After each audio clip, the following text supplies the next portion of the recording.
Je sais que vous êtes là. Je sens votre présence. Je sais que vous avez peur. Vous avez peur de nous. Vous avez peur du changement. Je ne connais pas l'avenir. Je ne suis pas venu vous dire comment tout ça finira. Je suis venu vous dire comment ça va commencer. Je vais raccrocher ce téléphone et je montrerai à tous ces gens ce que vous ne voulez pas qu'ils voient. Un monde sans loi ni contrôle, sans limite ni frontières. Un monde où tout est possible. And as we have been programmed mentally, intellectually, one must be aware of this being programmed like a computer.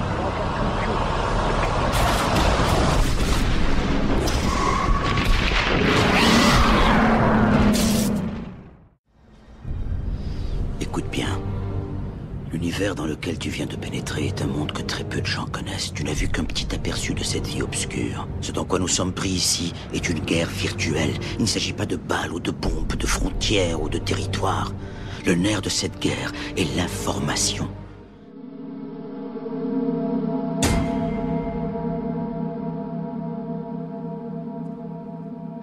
Donc il faut que nous inventions, pour établir la République, une spiritualité, voire une religion spécifique.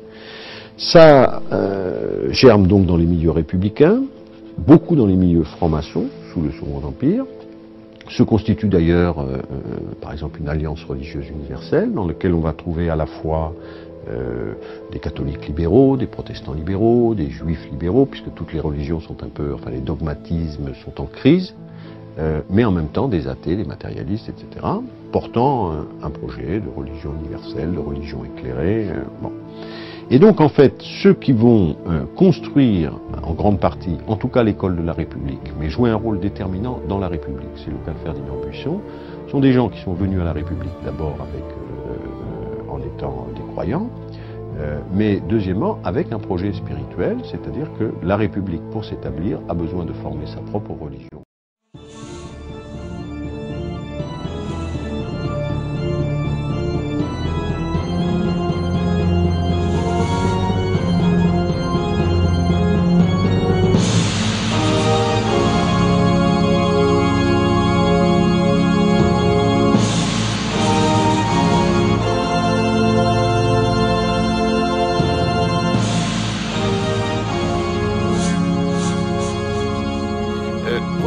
Ça vient du centre d'augmentation pédagogique, ça fait partie de la liste des livres recommandés aux enseignants pour faire la classe aux enfants de primaire.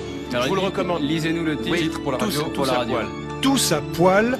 Faut-il renoncer dans les écoles aujourd'hui à ce type d'ouvrage destiné à enseigner l'égalité homme-femme? Nos enfants sont-ils menacés? Il n'y a pas beaucoup de textes. Là-dessus, il n'y a pas beaucoup de textes. Mais ça, alors voilà, à poil. Non, mais je vous assure, on ne sait pas s'il faut sourire. Mais comme c'est nos enfants, on n'a pas envie de sourire. Alors vous voyez les dessins, voilà. Donc on tourne les pages. À poil le bébé, à poil la babysitter, à poil les voisins. Je tourne les pages. À poil la mamie, à poil le chien, à poil la maîtresse. Vous voyez, c'est bien pour l'autorité des professeurs. À poil la chanteuse. Nous avons à poil le docteur, à poil le président, directeur général. Bah oui. Il y a un problème avec ce livre. Est-ce que c'est le rôle de l'école? Moi, je crois que le rôle de l'école, c'est d'apprendre à nos enfants à parler français, plutôt que de leur apprendre qu'il faut que tout le monde soit à poil. Aux petits garçons que non, ils ont rien un du petit tout. robinet, les filles machin, on l'a tous appris quand on était petits, ça. Oui. Ah bon, c'est votre prof qui vous a appris ça, vous, pas moi. Vous voyez, ce sont mes parents. Les Français sont exaspérés de voir la manière dont ce gouvernement a décidé de prendre en main l'éducation. Aujourd'hui, nous n'avons pas besoin de retour à l'ordre moral, nous avons besoin de clarté.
devez chercher vous-même la vérité. Ce dont ils ont peur, c'est de vous.